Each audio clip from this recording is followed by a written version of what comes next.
I welcome you all back once again to one of our lively sessions in our channel. And this is Advocate Frederick. This session is part 2 of our target to complete 50,000 multiple choice questions in law for all your legal examinations. Questions are framed both in English and Tamil, and explanations to each question will be displayed to you on the next slide. Pause for a while, read, and move to the next question. Explanations carry content which are mostly expected in the upcoming examinations as well. So before getting into the first question, நான் students ஆகிய உங்களுக்கு சொல்ல வேண்டிய பேச வேண்டிய நிறைய விஷயங்கள் இருக்கு. I talk to students often through phone calls, through messages, through comments, replies, yes. But என்னால எல்லார்கிட்டயும் பேச முடியல, நேரம் பற்றாக்குறை. ஸோ இந்த பதிவு மூலியமா நான் உங்களுக்கு சொல்ல வேண்டிய நிறைய விஷயங்கள் இருக்கு. And why this 50,000 multiple choice questions அப்படின்றதையும் I will let you know. So we are into part 2 of 50,000 multiple choice questions as I already told you.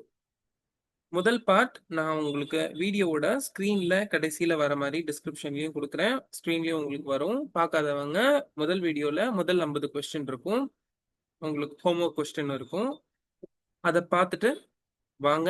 இல்லை இந்த வீடியோ முடிச்சுட்டு அதுக்கு போங்க, வாட் எவர்.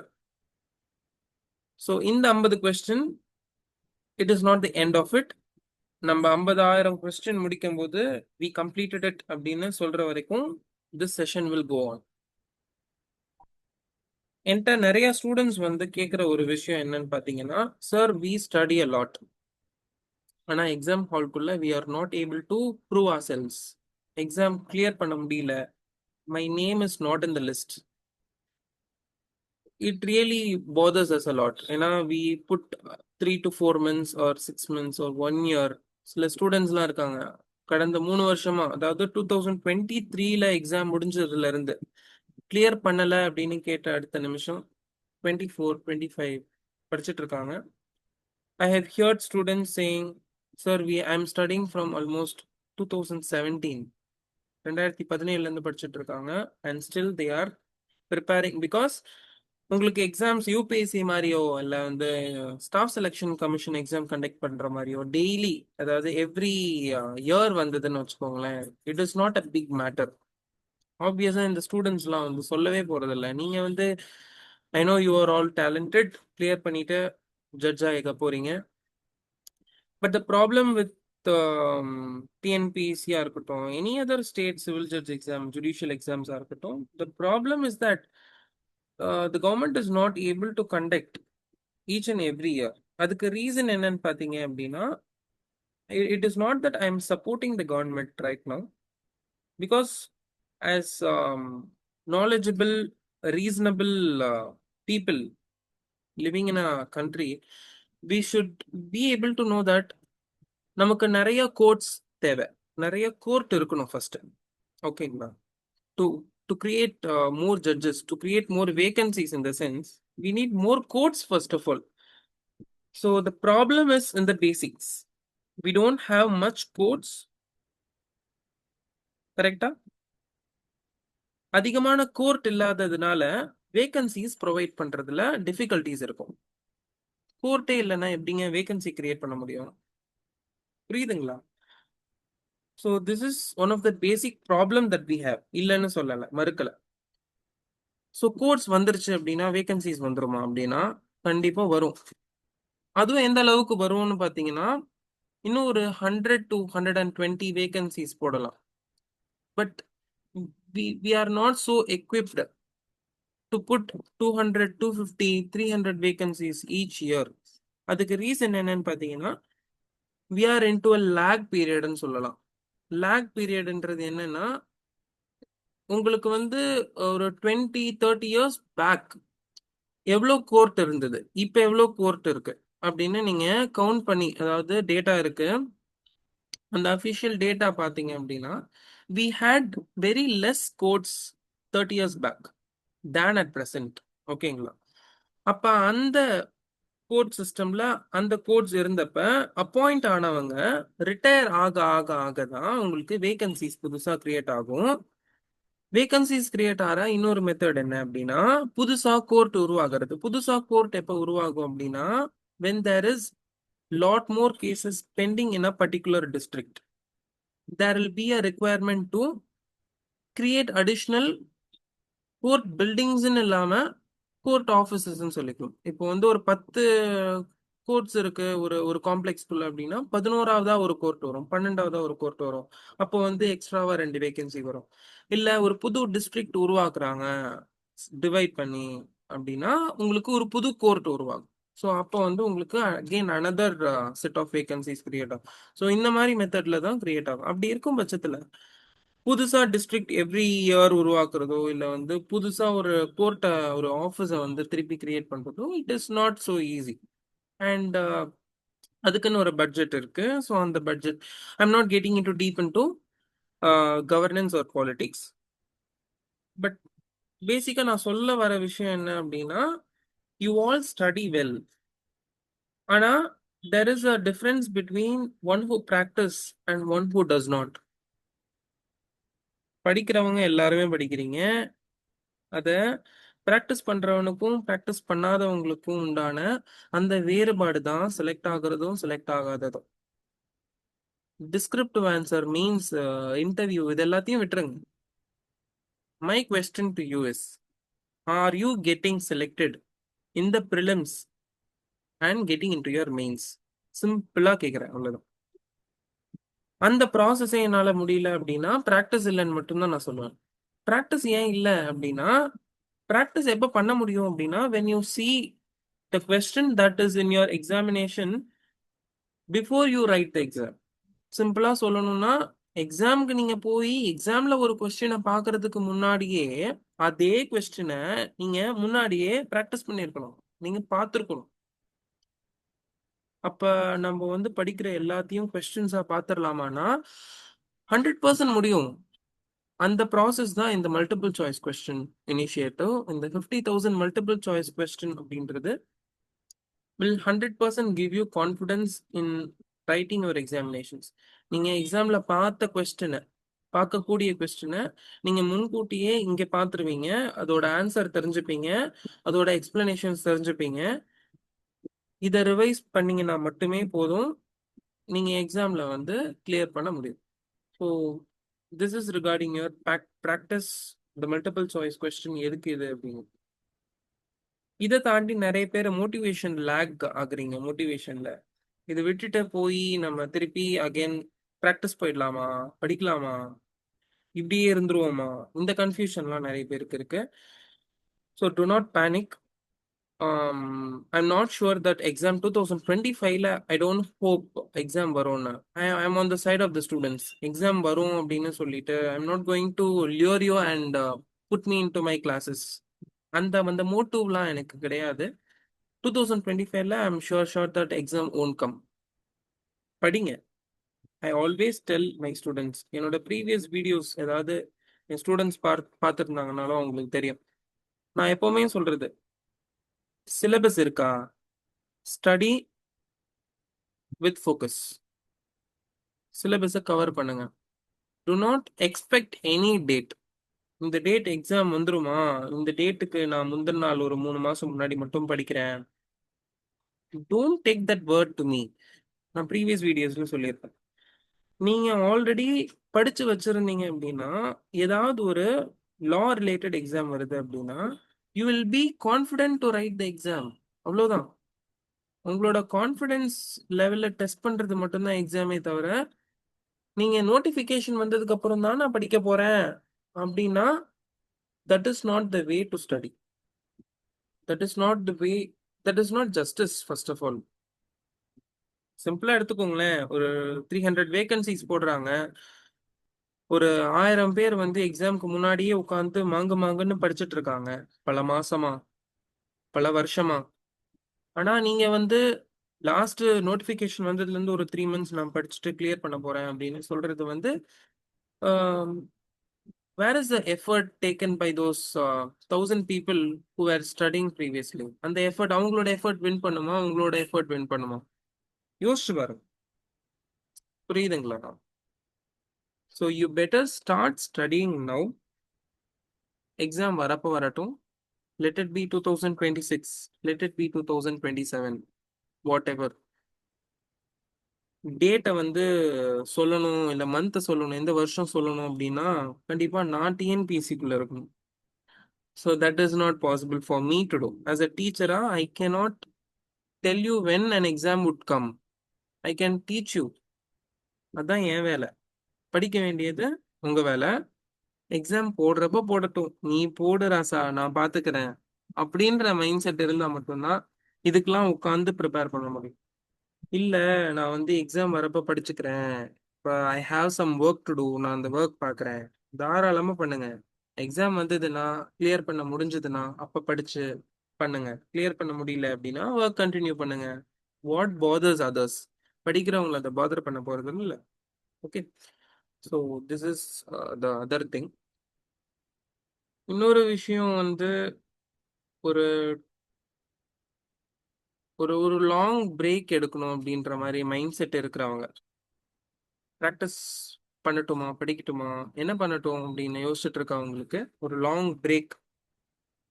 என்னோட சஜஷன் என்னன்னா, பிரேக்ஸ் எடுக்காதீங்க. லீகல் லா படிச்சிருக்கீங்க, ஒரு லீகல் ஃப்ரெட்டர்னிட்டியில இருக்கீங்க அப்படின்னா தயவு செஞ்சு பிரேக் எடுக்காதீங்க. கோ டு கோர்ட். சீனியர்ஸ் இல்லை அப்படின்னா go to court. First of all, கோர்ட்ல வந்து சீனியர்ஸ் பார்ப்பீங்க, கண்டிப்பா நிறைய பேர் இருப்பாங்க. Talk to them personally, approach them personally. போய் பேசுங்க. இந்த மாதிரி நான் வந்து இந்த இயர் முடிச்சேன், I want to get into law, எனக்கு வந்து ஒரு ஆம்பிஷன் இருக்கு, ஜட்ஜ் எக்ஸாம் ப்ரிப்பேர் பண்ணிட்டு இருக்கேன், பட் நோட்டிஃபிகேஷன் வரல, I need to learn something. போய் கேளுங்க. Talk to them. ஒருத்தர் ரெண்டு பேர் ரிஜெக்ட் பண்ணலாம், கண்டிப்பா there will be open doors. நீங்க பாக்குற எல்லா சீனியர்ஸும் ஒரே மாதிரி இல்லை. There will be one senior who will tell you to work with him. கத்துக்கோங்க, பேசிக்ஸ் கத்துக்கோங்க, கோர் ப்ரொசீஜர்ஸ் கத்துக்கோங்க. நீங்க கத்துக்கிற நேரத்துல யூ வில் லேர்ன். இந்த 50,000 மல்டிபிள் கொஸ்டின்ஸ் தாண்டி ஒரு கேள்வி வரும்.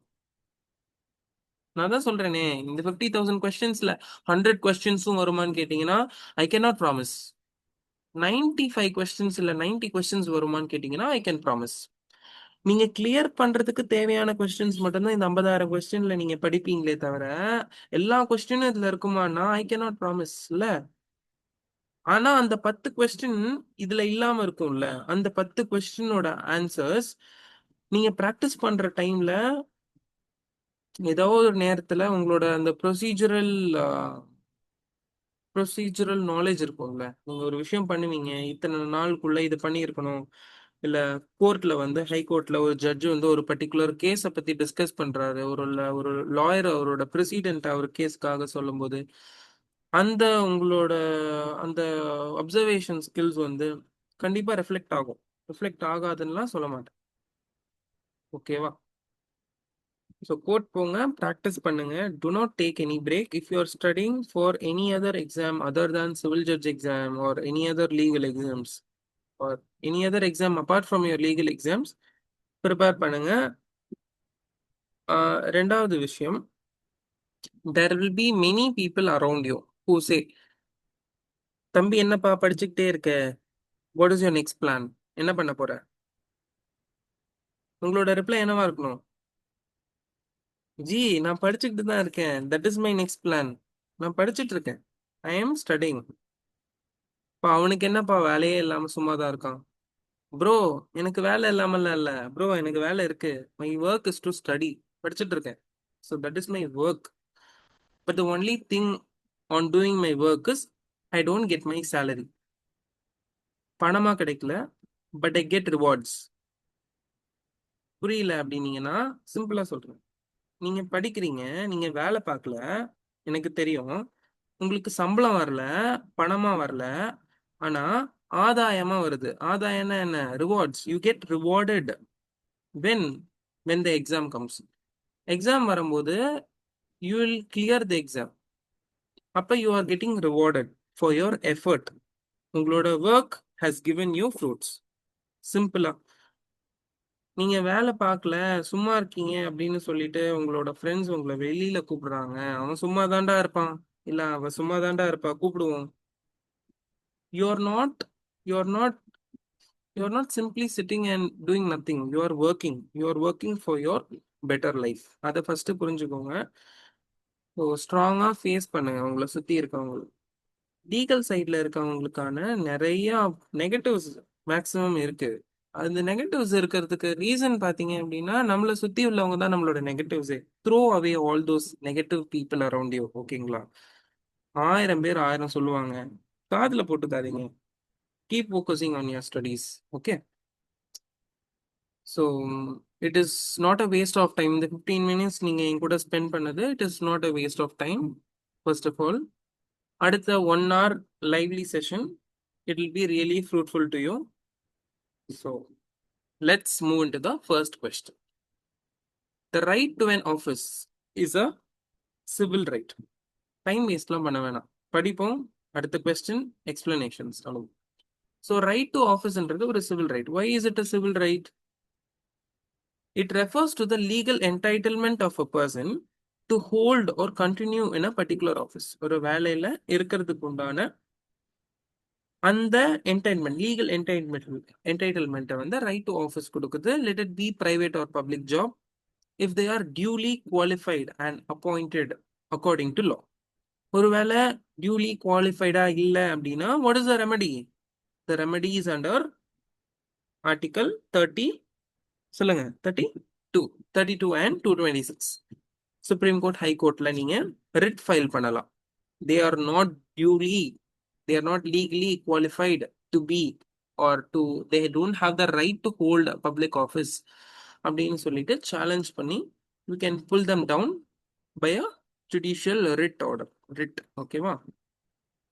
ஸோ எக்ஸ்பிளனேஷன்ஸ் உங்களுக்கு நெக்ஸ்ட் ஸ்லைட்ல வரும்னு சொன்ன மாதிரி, just pass it for a while, read it, understand பண்ணிக்கோங்க, உள்வாங்கிக்கோங்க. நான் ஒவ்வொரு எக்ஸ்பிளனேஷனையும் ஐ கேனாட் டீட்டெயிலாக எக்ஸ்பிளைன் பண்ண முடியாது, டைம் கன்ஸ்ட்ரெயின்ஸ் இருக்கு. So moving ahead to the next question. All suits are to be instituted in the High Court லையா, Principal Civil Court of Original Jurisdiction, Court of Lowest Grade Competent to try it, or Revenue Court? So your answer is Court of Lowest Grade Competent to try it. Option C தான் உங்களோட answer. இந்த கொஸ்டின்லாம் already பார்த்த மாதிரி இருக்கே அப்படின்னு சொல்றவங்களுக்கு, yes, already பார்த்துருப்பீங்க. 2023ல civil judge exam conduct பண்ணாங்க. Tamil Nadu TNPSC civil judge exam 2023ல கண்டக்ட் பண்ணாங்க. அந்த எக்ஸாம்ல கேட்கப்பட்ட கேள்விகள் தான் இது. ஓகேவா? ஃபர்ஸ்ட் 100 questions ஃபர்ஸ்ட் 50 questions உங்களுக்கு நான் இந்த பார்ட் 2ல கொடுத்துருக்கேன். 51 to 100th கொஸ்டினை வந்து நம்ம பார்ட் 3ல பார்ப்போம். ஓகேங்களா? ஸோ ஏன் வந்து நம்ம டிஎன்பிசி கண்டக்ட் பண்ண அந்த கொஸ்டின்ஸை ஃபர்ஸ்ட் கவர் பண்ணி அதோட எக்ஸ்பிளனேஷன்ஸ் கவர் பண்ணிடலாமே அப்படின்னு தோணுச்சு. ஸோ அதை முடிச்சுட்டு then we will move on to the next questions. ஓகேங்களா? 50,000 கொஸ்டின்ஸ்ல வந்து 100 கொஸ்டின் தாங்க ப்ரீவியஸ் இயர் கொஸ்டின்ஸ்ல இருந்து எடுத்திருக்கேன். மற்றபடி உங்களுக்கு பேலன்ஸ் இருக்கிற கொஸ்டின்ஸ் எல்லாமே வந்து நமக்கு ஃப்ரெஷ்ஷாக இருக்கும், நியூவாக இருக்கும், சிலபஸை கவர் பண்ணுற மாதிரி இருக்கும். உங்களுக்கு வந்து கொஸ்டின்ஸ்ல criminal procedural code, Indian penal code, evidence code, இந்த 3 லாஸையுமே புதுசா வந்த கிரிமினல் லாஸோட கம்பைன் பண்ணி தான் வச்சிருக்கேன். And another good information that I wanted to tell you is that, நிறைய பேருக்கு என்கிட்ட பர்சனலா கேட்ட டவுட்ஸ் கமெண்ட்ஸ்ல கேட்டிருக்கீங்க. என்ன டவுட் அப்படின்னா, சார் அப்கமிங் ஜுடிஷியல் எக்ஸாம்ல வந்து வெதர் நமக்கு வந்து இந்த பழைய codes, civil procedure criminal procedure கோடோ இல்லை வந்து இந்தியன் எவிடன்ஸ் ஆக்டோ, இந்தியன் பீனல் கோடோ சிலபஸ்ல இருக்குமா, வருமா, இல்லை நியூ ஆக்ட்ஸ் வருமா, நியூ கோட்ஸ் வருமான்னு கேட்டிங்கன்னா, my honest reply is that ரெண்டுமே வரும். Your exam whenever be it 2026, 27, 28 எப்போ எக்ஸாம் வந்தாலும் ஷுவர் ஷார்ட்டா ரெண்டுத்தையும் படிங்க. பிகாஸ் ரெண்டுமே வரும். I'm sure shot on that. ஏன் இப்படி சொல்றேன் அப்படின்னு கேட்டீங்கன்னா, there is a order from the legal legislative assembly that until cases which utilize the previous provisions, criminal procedure, Indian penal code, Indian evidence act, until it subsists in the court of law, until the disposal of previous cases with respect to these provisions end. அப்போ வரைக்கும் both the acts will simultaneously be present. So this is the ruling. அப்படி இருக்கும்போது உங்களுக்கு criminal கேசஸ்லாம் வந்து 7 years 8 yearsலாம் போகும் கேசஸ்லாம். அப்படி இருக்கும்போது நீங்க எவிடன்ஸ் ஆக்டையோ இல்லை வந்து கிரிமினல் ப்ரொசீஜரல் கோடையோ இந்தியன் பீனல் கோடையோ ஒமிட் பண்ணிட்டு உங்களால ஜஸ்டிஸ் டெலிவர் பண்ண முடியாது. ஓகேங்களா? கோர்ட் ஆஃப் செஷன்ஸ்ல இருந்தீங்கனாலும் சரி, இல்லை ஜுடிஷியல் ஜேஎம் கோர்ட்ல போனீங்கனாலும் சரி, you cannot ignore those laws. So obviously சிலபஸ்ல அது இல்லாம புது கோடை மட்டும் புகுத்து நமக்கு பண்ண மாட்டாங்க. ஓகேவா? ரெண்டுமே இருக்கும். So we will simultaneously study both the questions, both the laws. ஓகேங்களா? in our questions. So third question, what is the remedy of a third party who is dispossessed in execution of a decree? Option A, to sue for possession, to apply to the executing court, to seek remedy from the appellate court, none of the above. Tamil மாணவர்களுக்கு கீழே தமிழ்ல கேள்விகள் கேட்கப்பட்டிருக்கு. So உங்களுக்கு நான் answer சொல்லும்போது ஆப்ஷனோட சொல்லிடுவேன். For example இந்த கொஸ்டினுக்கு your option answer is B, to apply to the executing court. பின்னு சொல்லும்போது உங்களுக்கு ஆன்சர் கீழே நிறைவேற்றும் நீதிமன்றத்திற்கு விண்ணப்பிக்க அப்படின்றது தான் ஆன்சர். ஓகேங்களா? ஸோ கொஸ்டின் நீங்க தமிழ்லையும் தமிழ்ல ஆன்சரையும் ரீட் பண்ணிக்கோங்க சைமல்டேனியஸா.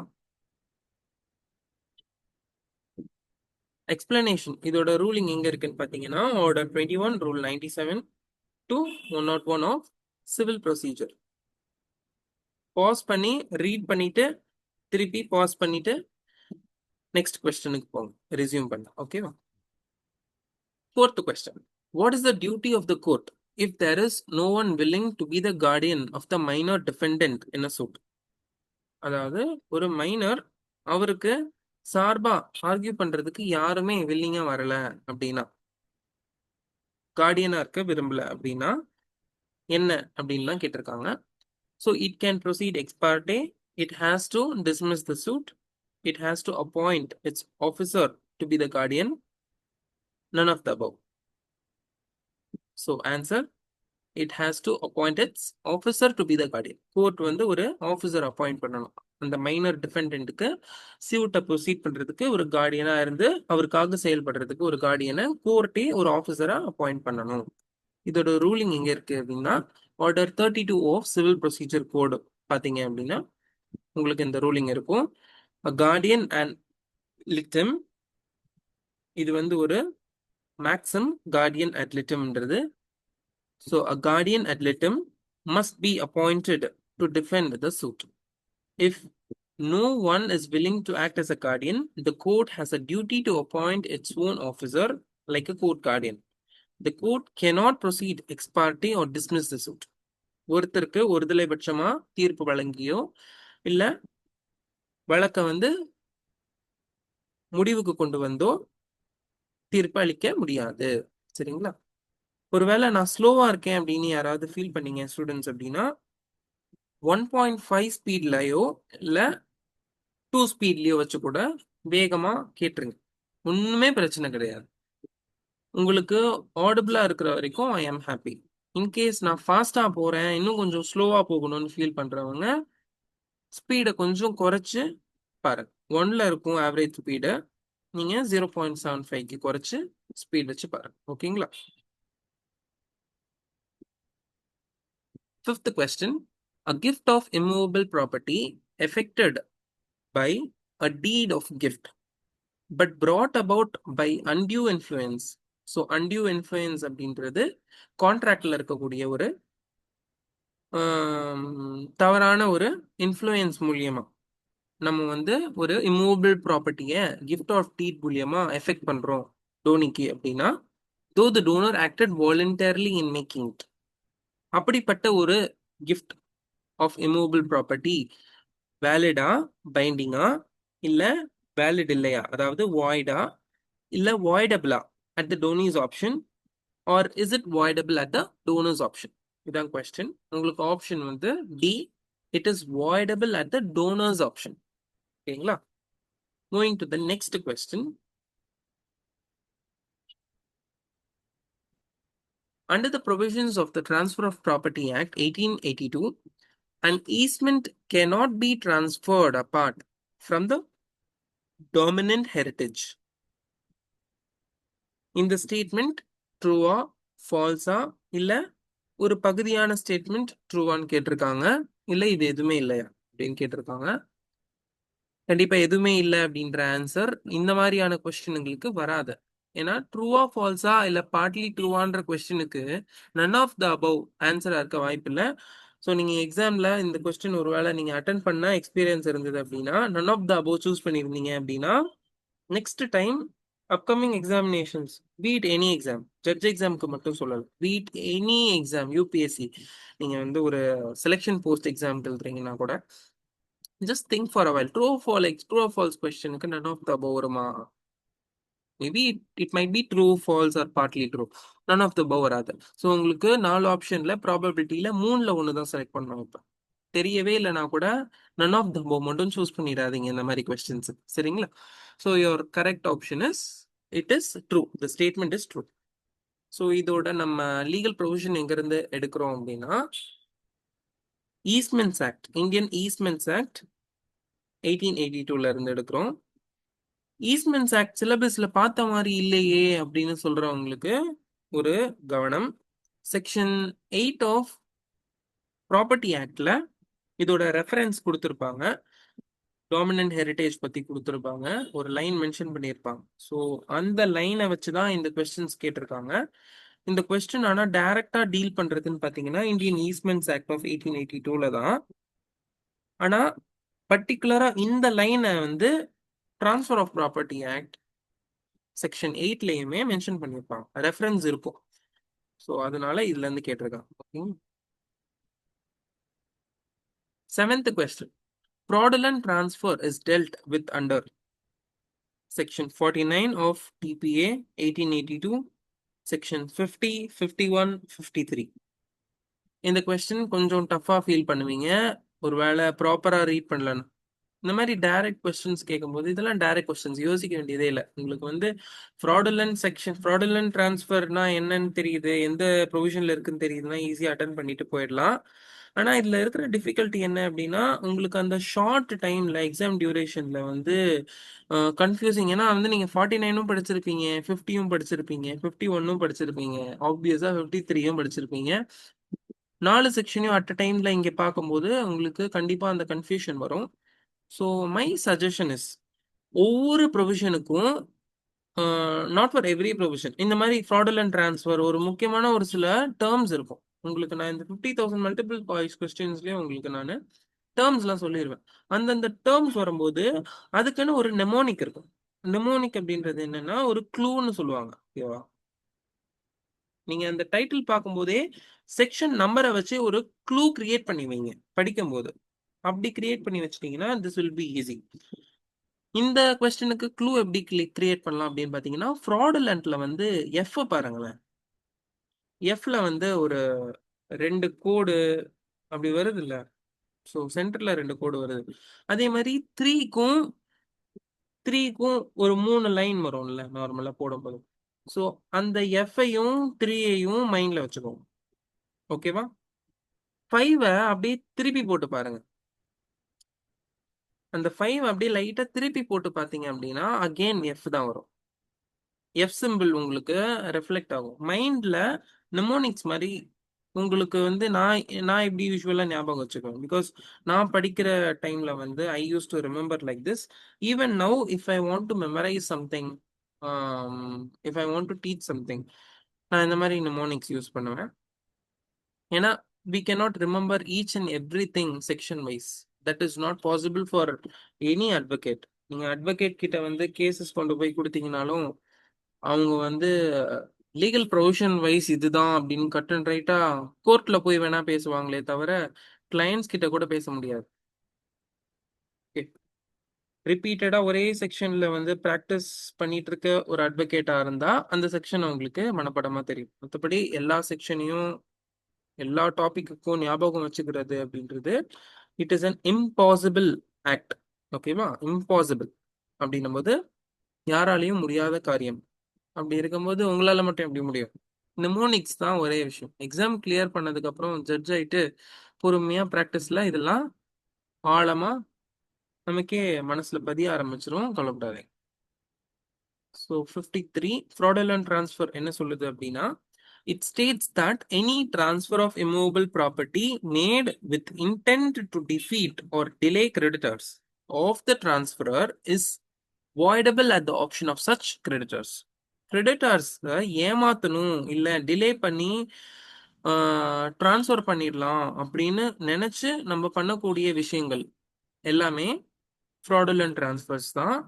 இது அப்படியே வாய்டான்னு கேட்டீங்க அப்படின்னா இல்ல, voidable at the option of the creditors. Creditor வந்து இல்ல பரவாயில்ல ஐ கேன் forgo அப்படின்ற மாதிரியான ஒரு ஆப்ஷன் எடுக்கிறாரு அப்படின்னா it is still valid. That is what it is called as voidable. ஓகேங்களா? Moving on to the next 8th question. Every transfer of immovable property made with intent to defeat or delay the creditors of the transferor shall be. சிம்பிளுங்க. நம்ம ப்ரீவியஸா fraudulent transferனா என்னன்னு பார்த்தோம்ல 53ல. அதே கொஸ்டினை அதோட எக்ஸ்பிளனேஷனை civil judge exam 23ல next கொஸ்டின்லயே கேட்டு வச்சிருக்காங்க. Okay, so your options are at the option of the creditor so defeated or delayed, at the option of the debtor, at the option of the court, and of the above. So obviously இப்பதான் பார்த்தோம் at the option of the creditor so defeated or delayed. So as already seen section 53 TPA இருக்கு பெருசே பார்த்துக்கோங்க. Next 9. How the preventive relief is granted under the Specific Relief Act 1963 by the court. Option A, at the discretion of the court by injunction perpetual, at the discretion of the court by injunction temporary. Both A and B are correct, none of the above. So preventive relief எப்ப court grand பண்ணுவாங்கன்னு கேக்குறாங்க. So relief அப்படின்ற வார்த்தையை நீங்க எங்கேயாவது பார்த்துட்டீங்க எக்ஸாம்ஸ்ல அப்படின்னாலே ஆப்வியஸா ஸ்பெசிபிக் ரிலீஃப் ஆக்ட் உங்களுக்கு மைண்ட்ல வரணும். ஏன்னா ரிலீஃப் காமன் வேர்ட்ஸ் இருக்கு. இதுல எந்த ப்ரொவிஷன் அப்படின்னு கண்டுபிடிக்கிறது தான் உங்களோட டிஃபிகல்ட்டி. ஸோ ப்ரொவிஷன் படிச்சிருந்தீங்க அப்படின்னா ஜஸ்ட் ஒரு வைல்டு ரீடிங் கொடுத்துருந்தீங்கன்னா பர்பச்சுவல் அண்ட் டெம்பரவரி இன்ஜங்ஷன் ரெண்டுமே அப்படின்னே ப்ரொவிஷன்ல இருக்கும். So temporary injunction அப்படின்றது என்னன்னா it is an interim injunction which is granted until the disposal of the case or further orders. Case முடியறதுக்கு முன்னாடி further orders வரதுக்கு முன்னாடி ஒரு temporary injunction கொடுப்பாங்க. அது ஒரு preventive relief.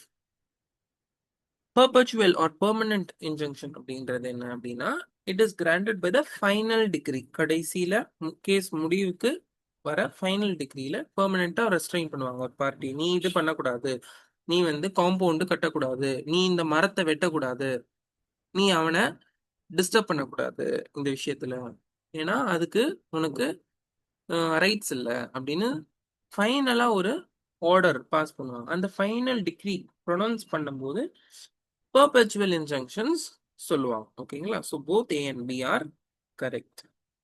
Next question 10. What recourse is available to a person if he is dispossessed without his consent of immovable property otherwise than in due course of law? So நிறுத்தி நிதானமா read பண்றதோட benefit என்னன்னு பார்த்தீங்கன்னா you will understand better. அவ்வளோதான். ஓகேங்களா?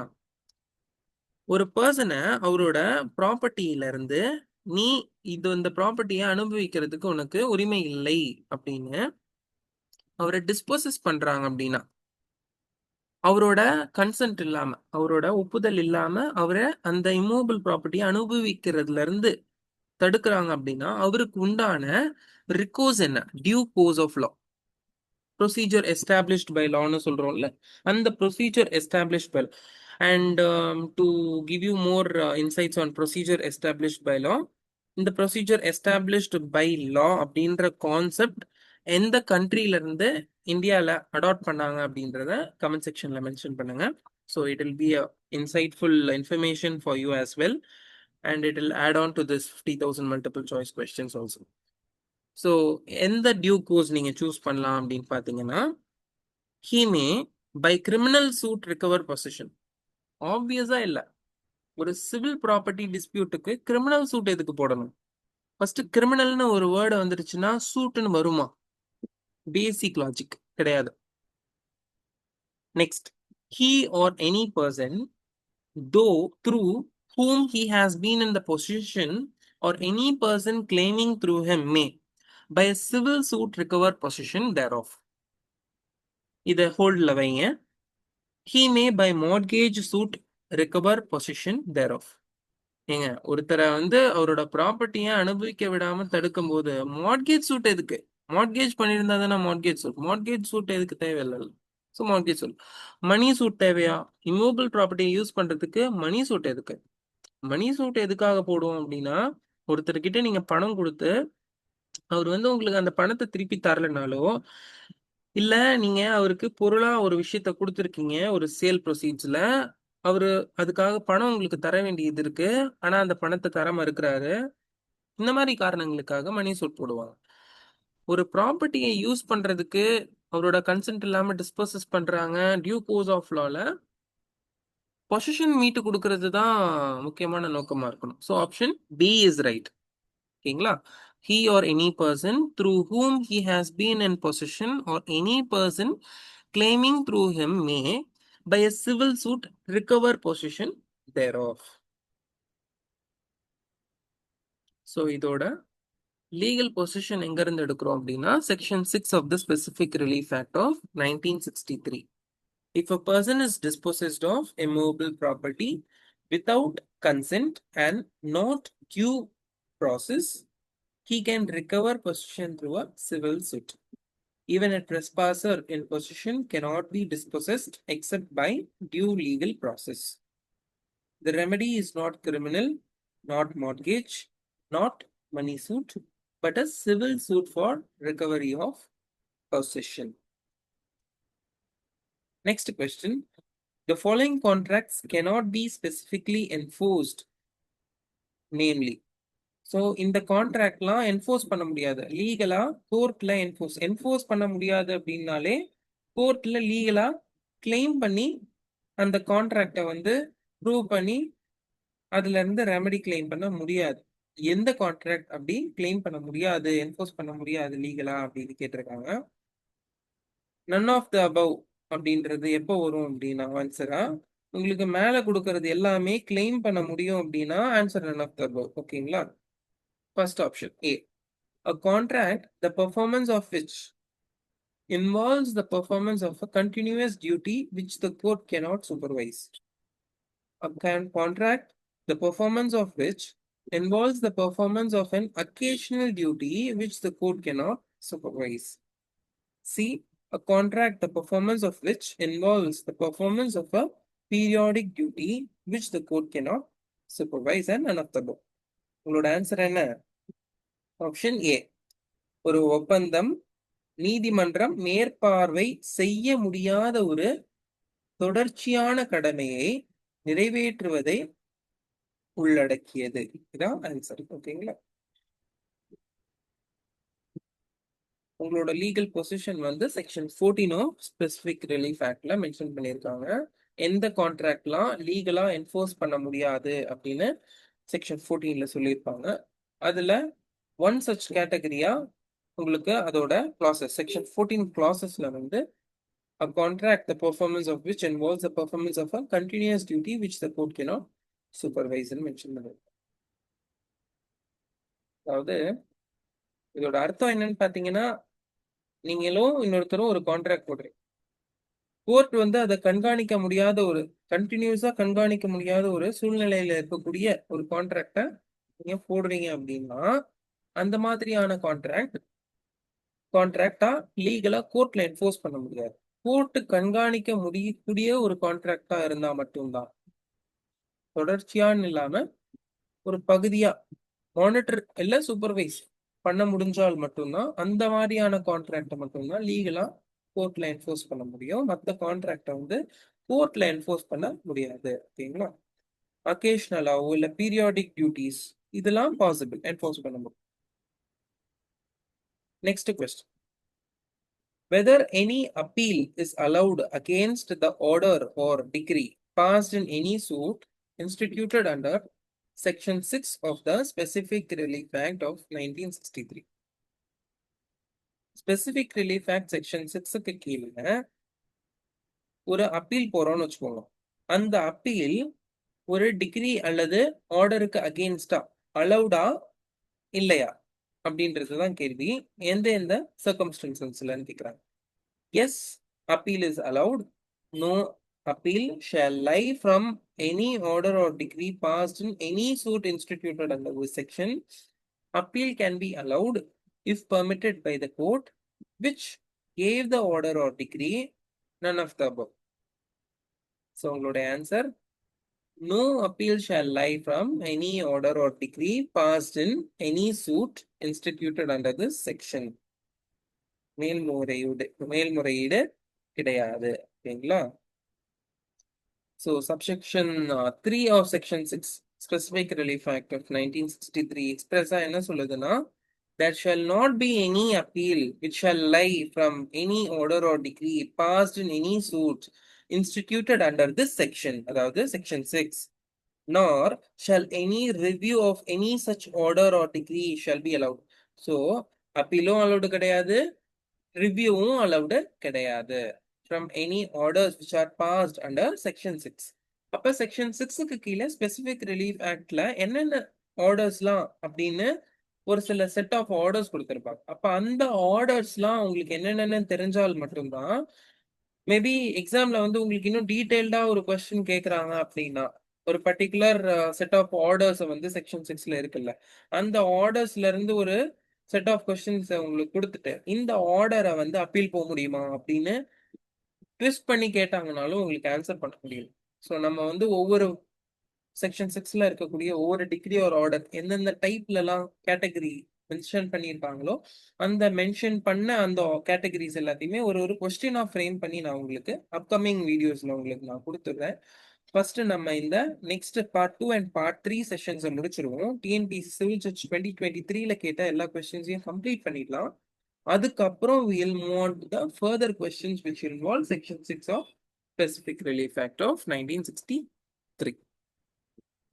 Moving ahead to the next question.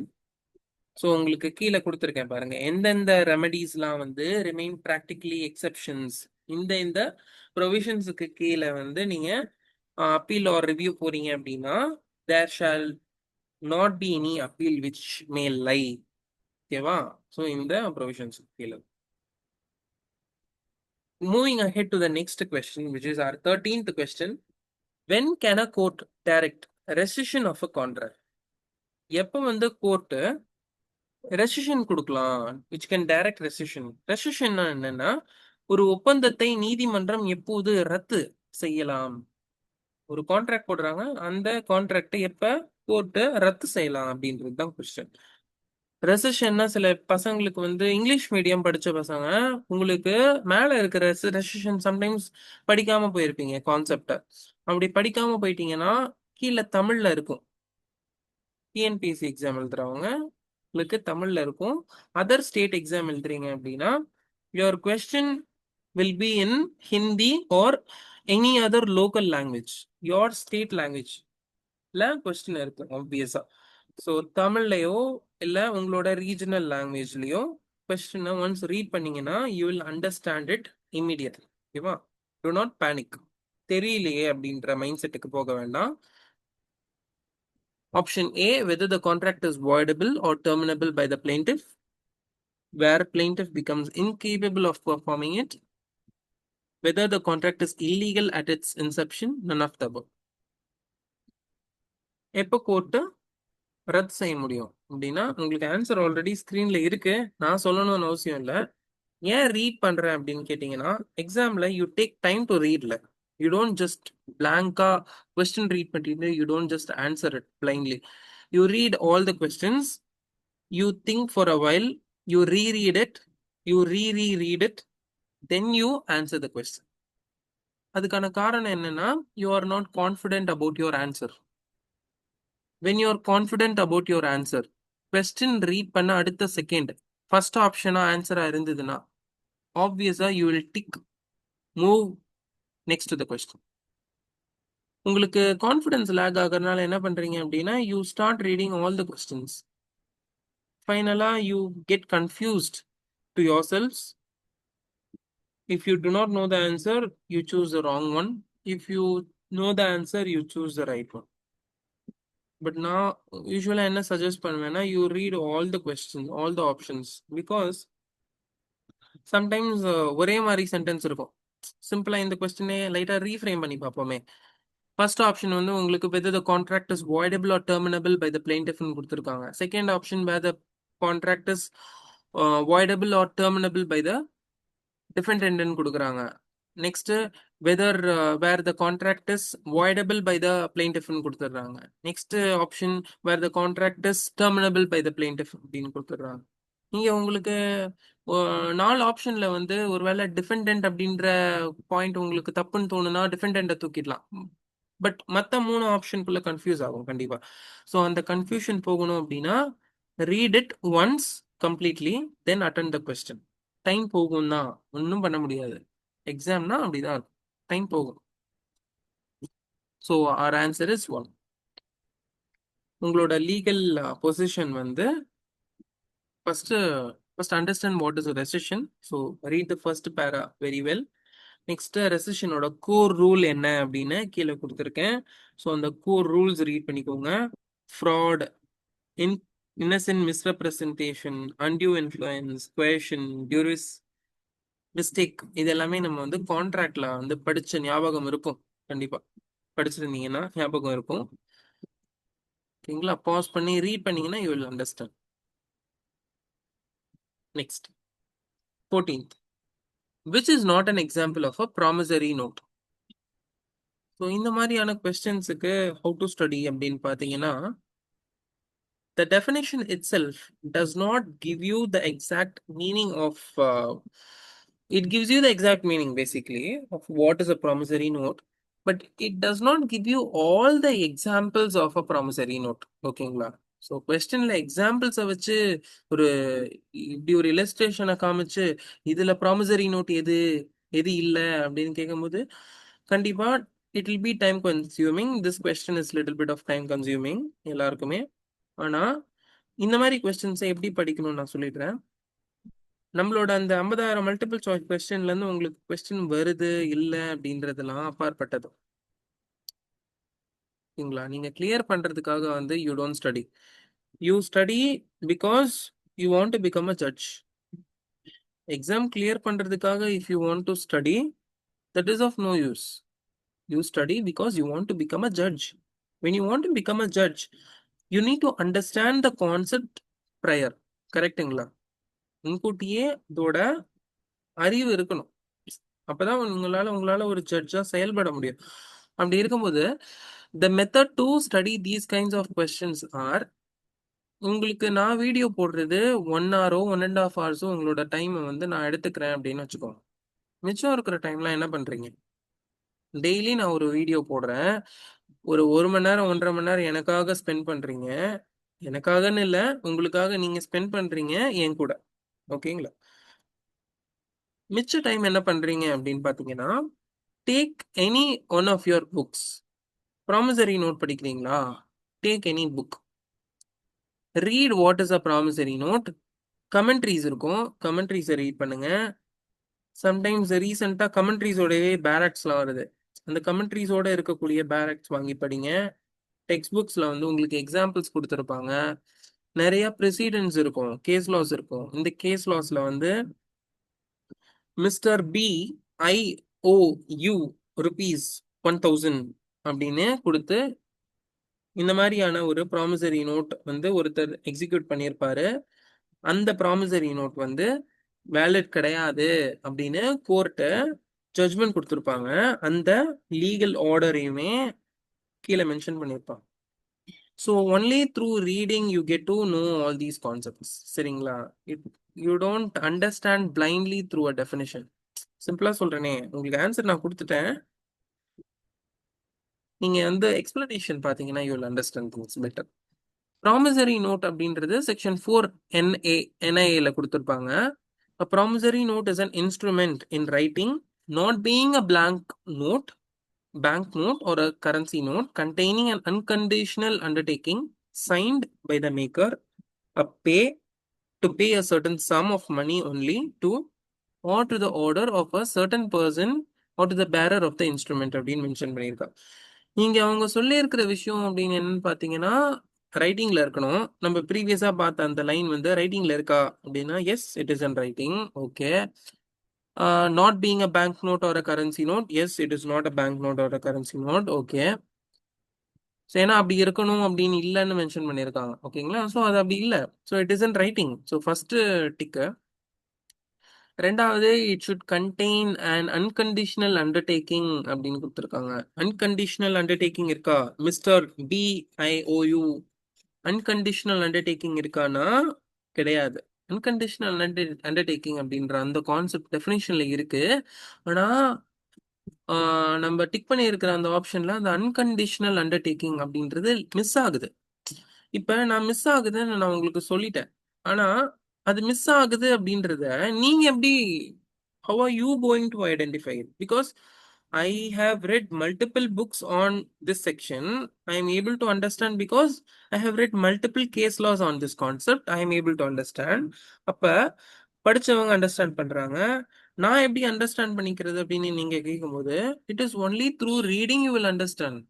You need to understand first what is an unconditional undertaking. அப்ப unconditional undertakings எப்படி இருக்கும் அப்படின்னு எக்ஸாம்பிள்ஸ் படிச்சு பார்த்துருக்கணும். ஒரு 20 எக்ஸாம்பிள்ஸ் ரீட் பண்ணியிருந்தாதான் unconditional undertakingனா என்னன்னு தெரியும். அப்ப மிஸ்டர் BIOU rupees 10,000 அப்படின்னு ஒரு லைன் இருக்குன்னா there is no unconditional undertaking. ஓகேங்களா? ஸோ அங்கவே அந்த லைன் வந்து சொதப்பிருச்சு. So it is not a promissory note அப்படின்னு ஆன்சர் சூஸ் பண்ணிடலாம் வேகமாவே. கீழே வந்து ஏன் வந்து அன்கண்டிஷனல் அண்டர்டேக்கிங் இல்லை அப்படின்றது ஆப்ஷன் பி தான் கரெக்ட் ஆன்சர். ஓகேங்களா? ஒன்ஸ் ரீட் பண்ணுங்க, you will understand it better. Next question 15. All offenses under chapter 17 shall be tried by a metropolitan magistrate, a judicial magistrate of first class, either A or B, none of the above. So chapter 17 அப்படின்னு இப்படி பிளைண்டா கேட்டிருக்காங்க. எந்த chapter என்னது ப்ரீலையே exam ஹால்ல யோசிக்கிற நேரம் இல்லை. So when it comes to metropolitan magistrate, judicial magistrate, obviously தெரியும் it belongs to something which is criminal and aspect. கரெக்டுங்களா? அப்ப கிரிமினல் அண்ட் ஆஸ்பெக்ட்னும் போது we have to think for a while. நம்மளோட சிலபஸ்ல என்ன இருக்கு? கிரிமினல் ப்ரொசீஜரல் கோட் இருக்கு, negotiable instruments act இருக்கு, POCSO இருக்கு, அதர் கிரிமினல் லா அமெண்ட்மெண்ட் ஆக்ட்ஸ் இருக்கு, மைனர் ஆக்ட்ஸ் இருக்கு, ஆர்டினன்சஸ் இருக்கு. எதுல வந்து இந்த 17th சாப்டர் வரும் அப்படின்னு நம்ம யோசிச்சு பார்த்தோம் அப்படின்னா நெகோஷியபிள் இன்ஸ்ட்ருமெண்ட்ஸ் ஆக்ட்ல இருக்கும். ஓகேங்களா?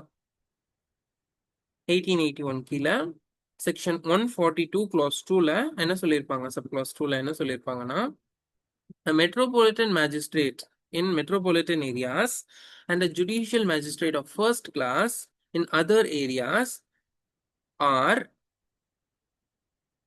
competent to try an offense. ஓகேவா? competent to try all such offenses. Next question. Section 16. A promissory note, bill of exchange or check payable to order is negotiable. எப்படி? By endorsement and delivery thereof, by the holder, by endorsement, by delivery thereof, none of the above. So your answer is by endorsement and delivery thereof. So pause it. இதெல்லாம் முக்கியமான points பாருங்க. Negotiated only by endorsement plus delivery. என்டோர்ஸ்மெண்ட்னா என்ன? Negotiable instrument கொடுக்குறீங்கல்ல, அதுக்கு பின்னாடி திருப்பி sign பண்ணணும். Sign பண்ணிட்டீங்க அப்படின்னா என்டோஸ் பண்ணதா அர்த்தம். டெலிவரினா என்ன? பிசிக்கலா அதர் பார்ட்டி கையில போய் அந்த ப்ராமிசரி நோட்டோ பில் ஆஃப் எக்ஸ்சேஞ்சோ இல்ல செக்கோ போய் சேர்ந்துருக்கணும். பின்னாடி சைன் பண்ணிட்டு நீங்களே வச்சுக்கிட்டீங்கன்னா it is not delivery. So the physical hand overing of the instrument should be mat.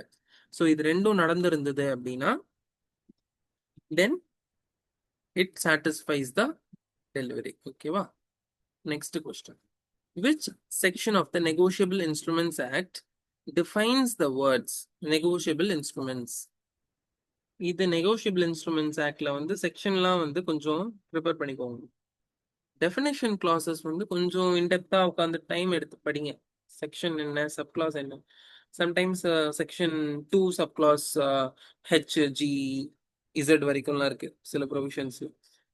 இப்போ எல்லாத்துக்கும் உட்காந்து சப் கிளாஸ் மெமரைஸ் பண்ணணுமானா yes, we are pushed to memorize section headings, section numbers. எக்ஸாம்காக நமக்காக ஜட்ஜ் ஆகணும்ல, கொஞ்சம் படிக்கணும்ல. சரிங்களா? எல்லாத்தையுமே கான்செப்சுவலா அண்டர்ஸ்டாண்ட் பண்ணிட்டு நம்ம வந்து எக்ஸாம் அட்டன் பண்ணிட முடியாது. That is actually what is necessary. இந்த recent exam SSC CGL exam போயிட்டு இருக்கு. இந்த எக்ஸாம் ஆக்சுவலா நான் வந்து ஒரு ஒரு ஒரு ஸ்டூடெண்டோட இன்சைட். ரீசெண்டா பசங்க போய் எழுதிட்டு இருக்காங்கல்ல, ஸோ நமக்கு தெரியும் நிறைய பசங்க சிவில் ஜட்ஜ் எக்ஸாம் மட்டும் ப்ரிப்பேர் பண்ணிட்டு இல்லை, மற்ற எக்ஸாம்ஸும் ப்ரிப்பேர் பண்ணிட்டு இருக்காங்க. அந்த எக்ஸாம்ஸ்ல வந்த ஒரு கொஸ்டின் சிலபஸ்லயே இல்லாம டாபிக்ஸ்ல இருந்து கொஸ்டின்ஸ் வருது. அப்படி இருக்கும்போது அதை வந்து அவர் கரெக்டா எழுதணுமா எழுதக்கூடாதா? சி, உங்களுக்கு டஃபா இருக்குன்னா எல்லாருக்கும் டஃபா இருக்கும். உங்களுக்கு தெரியலன்னா யாருக்கும் தெரிய போறது இல்லை. ஒருத்தர் 2 பேருக்கு தெரியுது அப்படின்னா மேபி அவங்க அந்த லைன்ல எதையாவது ஒரு விஷயத்த படிச்சிருப்பாங்களா இருக்கும், அவங்க செலக்ட் ஆவாங்க. இருக்கட்டும், செலக்ட் ஆகும். நீங்க அதை தாண்டி மற்ற கொஸ்டின்ஸ் எல்லாம் கிளியர் பண்ணுவீங்கல்ல. So that is where we need to stand. இந்த மாதிரி செக்ஷன்ஸ் வந்து மெமரைஸ் பண்ணும்போது take some time, read, reread it, revise it. வெளியில டிராவல் பண்ணிட்டு இருக்கும்போது தனியா போயிட்டு இருக்கீங்க பஸ்லயோ ட்ரெயின்லயோ அப்படின்னா உட்காந்து ரீகால் பண்ணிட்டு இருங்க இந்த ப்ரொவிஷன்ஸ்லாம். Negotiable instruments 13, negotiable instruments 13, negotiable instruments 13, 1000 times. Time இருக்கிற வரைக்கும் மாத்தி மாத்தி சொல்லிக்கிட்டே இருங்க. One point of time practice ஆயிடும். ஏபிசிடி சின்ன வயசுல எப்படி படிச்சோம்? ABCDEFG ரிப்பீட்டடா ஒரு 1000 டைம் நம்மளோட பேரண்ட்ஸ் நம்மள சொல்ல வச்சிருப்பாங்களா? அதுக்கும் மேல. Because we remember ABCD which we studied in our LKG until now because we have told those letters multiple times. நம்ம வாயில இருந்து அது அத்தனை டைம் வெளியில வந்திருக்கும். நம்ம மனசுல அது அவ்வளோ ஆழமா பதிஞ்சிருக்கும்.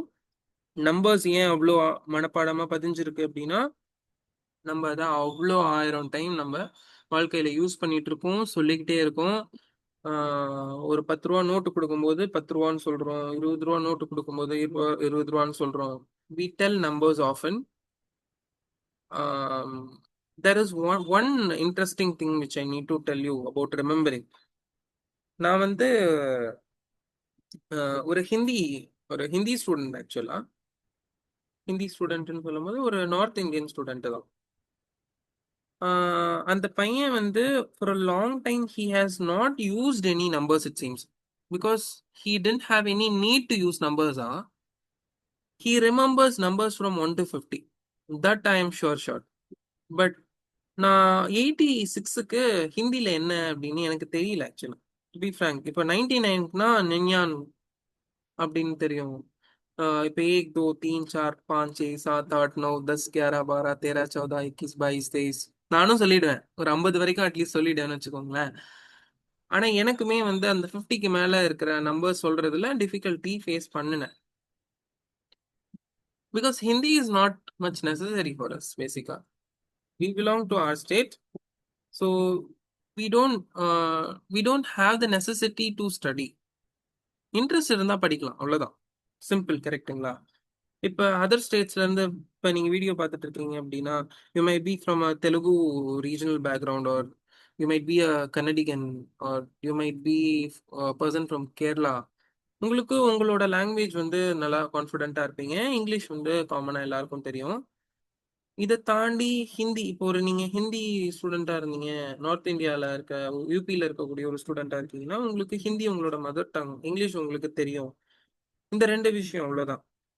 ஸோ எனக்கு வந்து எல்லாமே தெரியணும்னு அவசியம் இல்லை. பட் இந்த ஹிந்தி ஸ்டூடெண்ட் கிட்ட நான் 86னா என்ன ஹிந்தியில, just I want to know because when I was researching something, ஒரு வீடியோ, ஹிந்தி வீடியோ பார்த்துட்டு இருந்தேன். அந்த வீடியோ பார்க்கும்போது 86 அப்படின்னு அவரு ஆக்சுவலா ஒரு நம்பர் சொல்றாரு. பட் ஃபைனலா the answer comes to 86.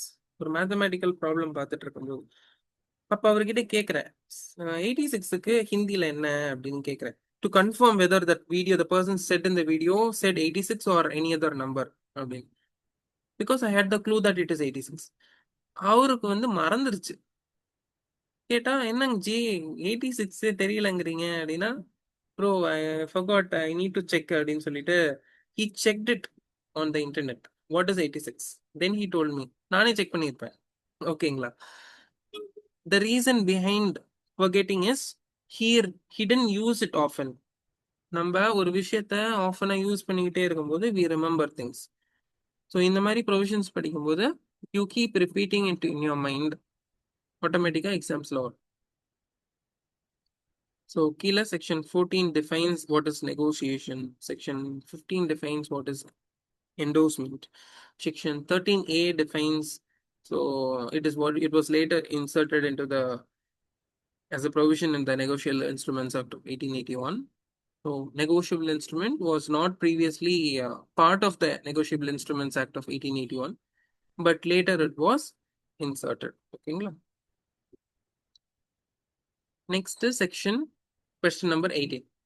Under which of the following any provision of the Indian Contract Act would be void if inconsistent with the fundamental rights? Fundamental rights அப்படின்றது நமக்கு எல்லாருக்கும் தெரியும். இந்தியன் கான்ஸ்டிடியூஷன்ல செக்ஷன் 12 இருந்து section article செக்ஷன்ஸோட deal பண்ணிட்டு இருக்கோமா, constitution cover பண்ணல. So article 12 இருந்து டிபிஎஸ்பிக்கு முன்னாடி வரைக்கும் நமக்கு கான்ஸ்டிடியூஷனோட ஆர்டிகல்ஸ் வரும். இதுல இந்தியன் கான்ட்ராக்ட் ஆக்ட் ஃபண்டமெண்டல் ரைட்டோட இன்கன்சிஸ்டன்டா இருந்ததுன்னா, எந்த ஃபண்டமெண்டல் ரைட்டு அந்த இந்தியன் கான்ட்ராக்ட் ஆக்ட்ல இருக்கிற அந்த ப்ரொவிஷனை நல் அண்ட் வாய்ட் அப்படின்னு சொல்லக்கூடிய ஒரு ஆர்டிக்கல் அப்படின்னு பாத்தீங்கன்னா ஆர்டிக்கல் நம்பர் 13. ஆர்டிக்கல் 12 என்ன சொல்லியிருக்கோம் அப்படின்னா, ஸ்டேட் அப்படின்னா என்ன, ஸ்டேட்டோட டெஃபினிஷன் கொடுத்துருப்பாங்க. ஆர்டிக்கல் 13னா in case any act or provision of any law is repugnant to the fundamental rights or inconsistent with the fundamental rights, the later would be void அப்படின்னு mention பண்ணியிருப்பாங்க ஆர்டிகல் 13ல. 11 வந்து உங்களுக்கு citizenship வரும். ஓகேங்களா? So exam எழுதுறவங்களா இருந்தீங்கன்னா 11 ஆப்வியஸா reject பண்ணியிருப்பீங்க. 12 ஸ்டேட்டோட definition தெரிஞ்சா ரிஜெக்ட் பண்ணிடலாம். ஆர்டிகல் 13 வந்து மைண்ட்ல பிளாங்கா வச்சுக்கோங்க. ஆர்டிகல் 14 வந்து ஈக்குவாலிட்டி ப்ரொவிஷன் தெரியும். அது வந்து இன்கன்சிஸ்டன்சி இந்தியன் கான்ட்ராக்ட் ஆக்ட் இதுக்குள்ளெல்லாம் போகவே கிடையாது 14. ஸோ மற்ற 3 ப்ரொவிஷன் தெரிஞ்சா ஆர்டிகல் 13 சூஸ் பண்ணிட்டு ஸ்கோர் பண்ணியிருக்கலாம்.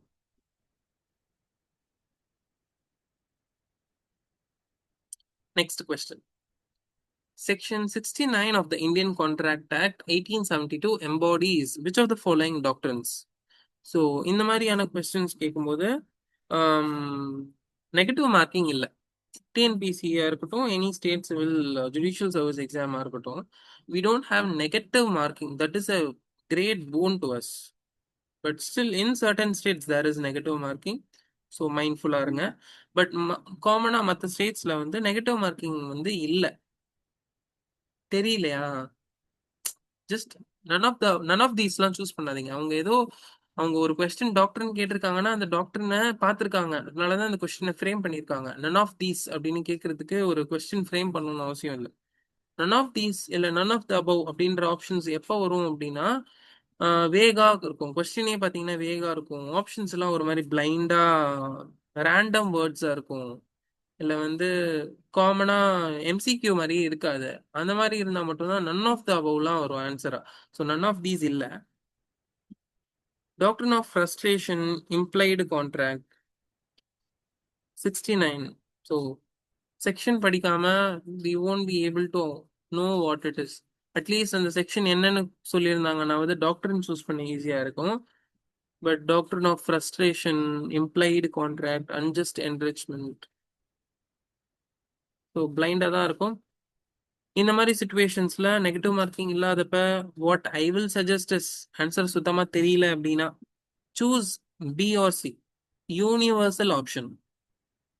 ஓகேவா? இந்தியாவில் ஆன்சர் கீஸ் ரிலீஸ் ஆகிட்டே தான் இருக்கு ஒரு எக்ஸாம் முடியிறப்பையும். நீங்க எத்தனை ஆன்சர் கீஸ் பார்த்துருப்பீங்கன்னு எனக்கு தெரியல. நான் மினிமம் ஒரு 1000 ஆன்சர் கீஸாவது பார்த்துருப்பேன். என்னோட இந்த ஷார்ட் பீரியட் ஆஃப் டைம்ல வந்து ஒரு 1000 ஆன்சர் கீஸாவது பார்த்துருப்பேன். இந்த 1000 ஆன்சர் கீஸ்ல நான் வந்து வெறுமனே கொஸ்டின்ஸையும் ஆன்சர்ஸையும் மட்டுமே அனலைஸ் பண்றது இல்லை. I analyze answers, how answers questions are framed, from where it is framed, why it is framed, reason, இதெல்லாமே நான் யோசிப்பேன். நான் வந்து செக் பண்ண வரைக்கும் B and C is the universal answer for every unknown question for me. எனக்கு ஒரு கொஸ்டின் ஆன்சர் தெரியல அப்படின்னா I usually choose B or C as the option and I check it down. Check பண்ணும்போது இன் மோஸ்ட் கேசஸ் பிஎன்சியா இருந்திருக்கு. ஓகேங்களா? ஸோ அந்த அடிப்படையில பி டிக் பண்ணவங்களுக்கு பி வந்திருக்கும், சி டிக் பண்ணவங்களுக்கு சி தப்பா இருக்கும். Not and problem. மேபி இன்னொரு கொஸ்டின்ல உங்களுக்கு ஃப்ளூக்ல கிளிக் ஆகும். That is where probability matters. ரெண்டுல ஒன்னு சூஸ் பண்றது பெட்டர் இல்ல, 4 கொஸ்டின் 4 இருக்கிறப்ப. பட் செக்ஷன் 69 பத்தி நான் எக்ஸ்பிளைன் பண்ணணும் அப்படின்னா the explanation is there in front of you right now in the video. But doctrine of unjust enrichment வந்து செக்ஷன் 69 வந்து இம்ப்ளைடா சொல்லல. It is not explicit, actually it is implied. இம்ப்ளைடா சொல்லியிருப்பாங்க, எக்ஸ்பிளிசிட்டா சொல்லியிருக்க மாட்டாங்க. பட் த டாக்டரின் which is embodied explicitly in section 69 of the Indian contract is the doctrine of reimbursement or the doctrine of subrogation சொல்லுவாங்க. ஸோ குவாசி கான்ட்ராக்ட்ஸ்ல வந்து இந்த 2 doctors use பண்ணுவாங்க. செக்ஷன் 69மே குவாசி கான்ட்ராக்ட்ஸ் பத்தி, அதோட குவாசி கான்ட்ராக்ட்ஸ் வந்து எப்படி ஒரு ரைட்டை கிரியேட் பண்ணுது அப்படின்ற அந்த கான்செப்டை டீல் பண்ணக்கூடிய ஒரு ப்ரொவிஷன் தான் இது. வந்து doctrine of reimbursement and subrogation and quasi கான்ட்ராக்ட்ஸை பத்தி தான் சொல்லியிருக்கோம். டாக்டர் ஆஃப் அன்ஜஸ்ட் என்ரிச்மெண்ட்ன்றது ஒரு வைடர் பிரின்சிபிள். அது multiple sections under the Indian contract ஆக்ட்ல வரும். Not only the section 69 of contract act, multiple sections of contract actலயும் மற்ற ப்ரொவிஷன்ஸ்லயுமே அன்ஜஸ்ட் என்ரிச்மெண்ட்ன்ற டாக்டர் வரும். இது ஒரு வைடர் பிரின்சிபிள். ஸோ அந்த இம்ப்ளைடு டாக்டர்னை வந்து கொஸ்டினா ஃப்ரேம் பண்ணியிருக்காங்க. டஃப் ஆகணும்னு தான் கேட்டிருக்காங்க. ஸோ எல்லாருக்கும் டஃபா இருக்கும். So please don't worry of questions which are universally tough. 10 பேர் தான் கரெக்டா ஆன்சர் பண்ணுவாங்க அப்படின்னு வச்சுக்கோங்களேன். 100 பேர்ல 10 பேர் தான் கரெக்டா ஆன்சர் பண்ணுவாங்க. அந்த 10 பேர் வந்து உங்களுக்கு காம்படிஷனா இருக்க மாட்டாங்க. ஏன்னா அவங்க நீங்க கிளியர் பண்ணணும் அப்படின்னா ஃபோக்கஸ் வச்சிருக்கீங்கன்னு வச்சுக்கோங்களேன். கடைசி மார்க் வந்தா என்ன, ஃபர்ஸ்ட் மார்க் வந்தா என்ன, டிஸ்கிரிப்டிவ் ஆன்சர்ஸ் தான் நம்மள வந்து செலெக்ஷனுக்கு கொண்டு போகும். Your preliminary is just a qualifying paper. நான் ஃபர்ஸ்ட் மார்க் வந்தேன், நான் லாஸ்ட் மார்க் வந்தேன்றதெல்லாம் மேட்டர் கிடையாது. ஓகே, ஸோ சில் டவுன். எக்ஸாம்பிள் பார்த்தீங்க அப்படின்னா அன்ஜஸ்ட் என்ரிச்மெண்ட் வந்து கீழே நான் ஒரு எக்ஸாம்பிள் கொடுத்துருப்பேன். அந்த எக்ஸாம்பிள் மூலியமா you can understand it very well. If B is bound to pay and A who has an interest pays it, letting B keep the benefit without reimbursing A would be unjustly enrich B. A would unjustly enrich B. So meaning புரியல அப்படின்னா தமிழ்ல சொல்லிடுறேன். பீன்ற ஒரு ஆளு, எக்ஸாம்பிளுக்கு வந்து ஆண்டனி அப்படின்ற ஒரு பர்சன் வந்து ஒரு அமௌண்ட்டை இன்னொருத்தருக்கு பே பண்ணணும். ஓகேவா? ஆண்டனி பே பண்றதுக்கு பதிலா ஆனந்த் பே பண்ணிடுறாரு. ஆனந்துக்கு ஆண்டனி திருப்பி பே பண்ணல அப்படின்னா என்ன ஆகும்?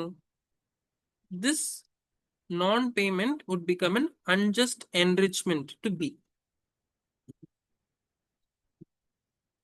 So moving ahead to the next question. A contract with B to deliver to him 250 kilograms of rice before the 1st of May. A delivers 130 kilograms only before that day and none after. B retains the 130 kilograms after the 1st of May. இந்த மாதிரி questions நீங்க நிறைய read பண்ணியிருக்கணும். Example questions. இது வந்து ஒரு case லால இருந்து இந்த கேஸ் எடுத்து அப்படியே கேட்டிருக்காங்க. இது உங்களோட டெக்ஸ்ட் புக்லயே இருக்கு. இந்த ப்ரொவிஷனுக்கு கீழே பேராக்லேயுமே சேம் எக்ஸாம்பிள் அப்படியே கொடுத்துருப்பாங்க. பேராக் ரீட் பண்ண உங்களுக்கு தெரியும். So our options are he is not bound to pay A for them, he is bound to pay A for them, he is partially bound to pay A for them. Your answer is he is bound to pay A for them. Section 70 of Indian contract ஆக்ட்ல வந்து non gracious act அப்படின்னா என்ன அப்படின்னு சொல்லியிருப்பாங்க. நான் gracious ஆக்டோட application என்னன்னு சொல்லியிருப்பாங்க. இதுல இந்த எக்ஸாம்பிள வந்து செக்ஷன் 70ல கான்ட்ராக்ட் ஆக்டோட கீழேயே கொடுத்திருப்பாங்க, அப்படியே கொடுத்திருப்பாங்க. You just have to answer.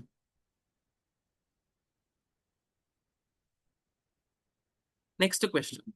Controller as defined under section 2 subclause 3 of the Tamil Nadu Buildings Lease and Rent Control Act is a civil court, revenue court, persona designata, criminal court. So சில பேர் வந்து இதுல பார்க்காத word எது, பர்சனா டெசிக்னேட்டா கேள்விப்பட்டது இல்லையே, அதான் ஆன்சர் அப்படின்னு சூஸ் பண்ணியிருக்கலாம். நிறைய பேர் தெரிஞ்சு சூஸ் பண்ணியிருப்பீங்க. But Tamil Nadu buildings lease and rent control ஆக்டை பொறுத்த வரைக்கும் இந்த ஒரு கண்ட்ரோலர் அப்படின்ற சொல்லக்கூடிய ஒரு பர்சன் இந்த ஆக்டுக்கு கீழே he is not a person who has a power of a civil court or a revenue court or a criminal court. He is a persona designatorனா சிம்பிளா என்னன்னா person designated by, அவ்வளவுதான். ஓகேங்களா? person designated. So any person who is designated by the Tamil Nadu Buildings Lease and Rent Control Act of 1960 as a controller is a competent person who can give away orders with respect to the provisions of the act. So ஒரு case லா கூட கொடுத்துருக்கேன். திருவேங்கட பிள்ளை versus நவநீதம்மாள் 1997. The Madras High Court held that the rent controller is a persona designata and not a civil court, though he has some powers similar to a court like summoning witnesses or taking evidence, etc.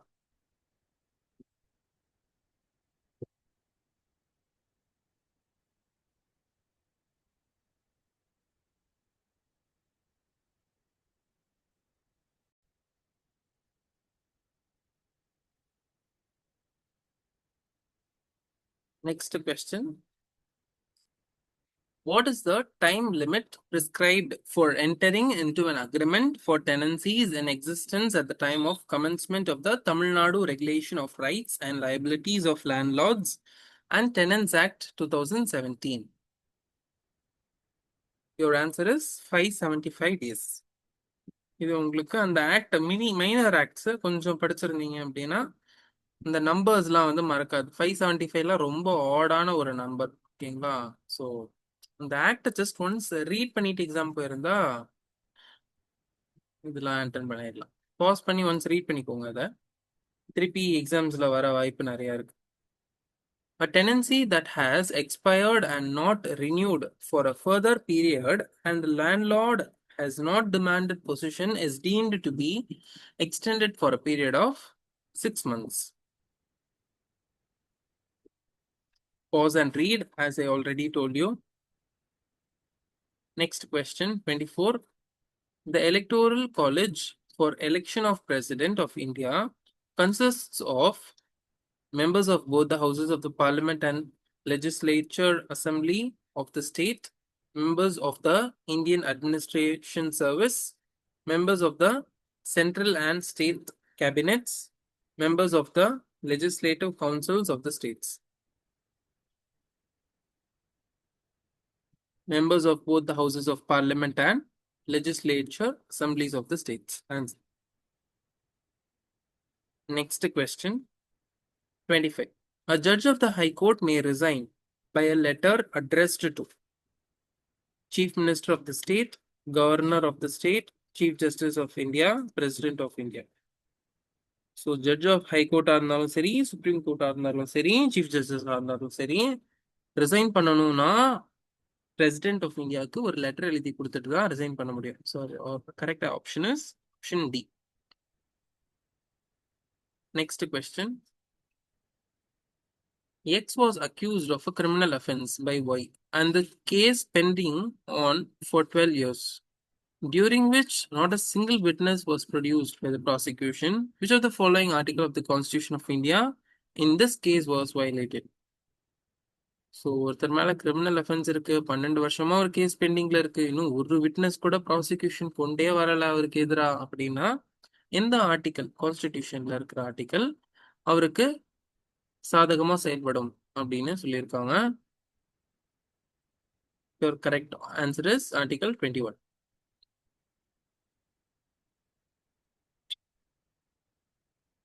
27. Extraterritorial offenses are mentioned under Section 4 of Indian Penal Code. Next question.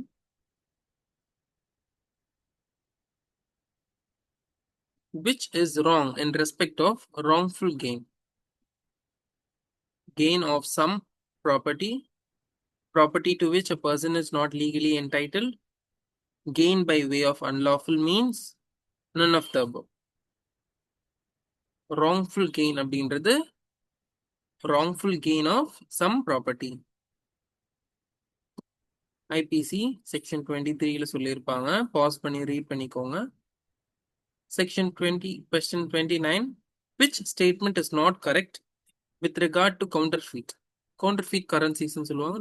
So இந்த counterfeit currencies இல்லை counterfeit அப்படின்ற வார்த்தைக்கான statements கொடுத்துருக்காங்க. எது வந்து not correct, எந்த statement not correct. So definition read பண்ணியிருந்தீங்க அப்படின்னா எது நாட் கரெக்ட்னு கண்டுபிடிச்சிடலாம். So your answer is who cause one thing to resemble another.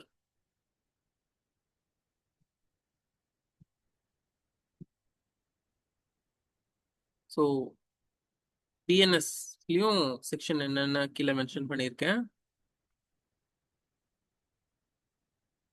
30. The purpose of examination of the accused under section 313 of Criminal Procedure Code is to personally explain to the accused the circumstances appearing in the evidence against him.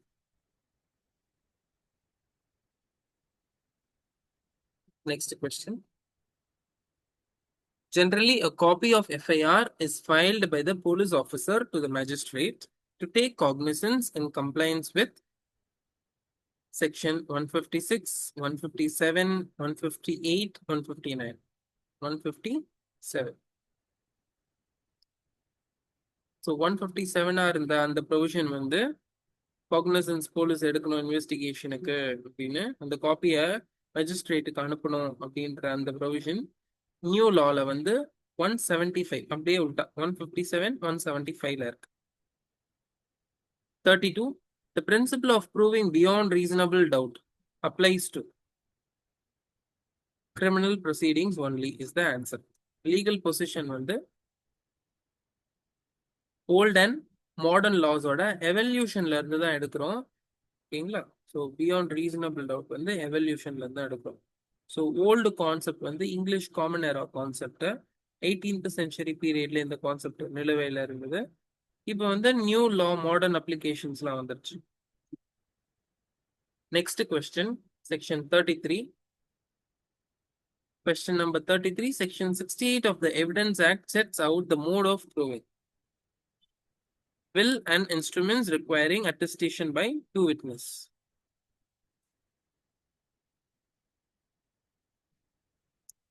Bharatiya Sakshya அதிநியாயம்லயும் எந்த provision மாத்திருக்காங்க அப்படின்னு mention பண்ணியிருக்கேன்.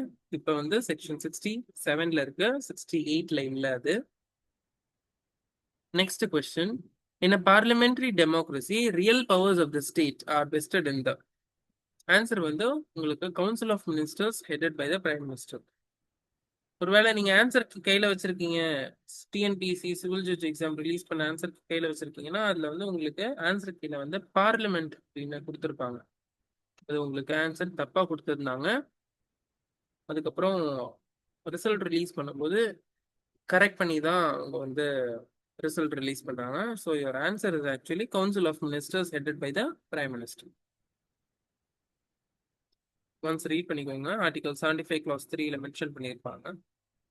Next இது வந்து ஒரு general question, லா question கிடையாது. ஜிஎஸ்ஸுமே இருக்கு நம்மளோட சிலபஸ்ல. So the great 5 epics in Tamil are. So first read பண்ண உடனேவே கிளிக் பண்ணிட்டு நெக்ஸ்ட் போயிருந்திருக்கலாம், டைம் வேஸ்ட் பண்ண வேண்டாம். இல்லலாம், Silappatikaram, Manimekalai, Seevaka Chintamani, Valayapathi, கொண்டலகேஸ். Next 36, retention of records provided by law can be done. Answer வந்து by preserving the documents in a electronic form. So Information Technology Act 2000ல section 4(7) இது mention பண்ணியிருப்பாங்க. Next question 37, power to prescribe rules in respect of electronic signatures is vested in the central government. Rules யார் frame பண்ண முடியும் electronic signatures base பண்ணி? Central government.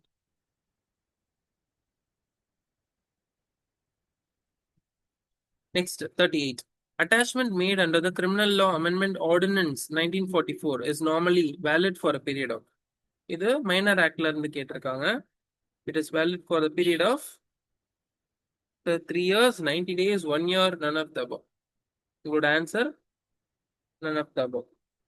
ஏன்னா ஆர்டினன்ஸ்ல வந்து எந்த குறிப்பிட்ட ஒரு நாளும் மென்ஷன் பண்ணப்படவில்லை. ஓகேங்களா? So pause it and read it. They did not fix any rigid period like 90 days or 1 year or 3 years for attachment of property to be valid. Next question 39, a sexual harassment or assault committed on a child becomes an aggravated sexual assault if it is committed by.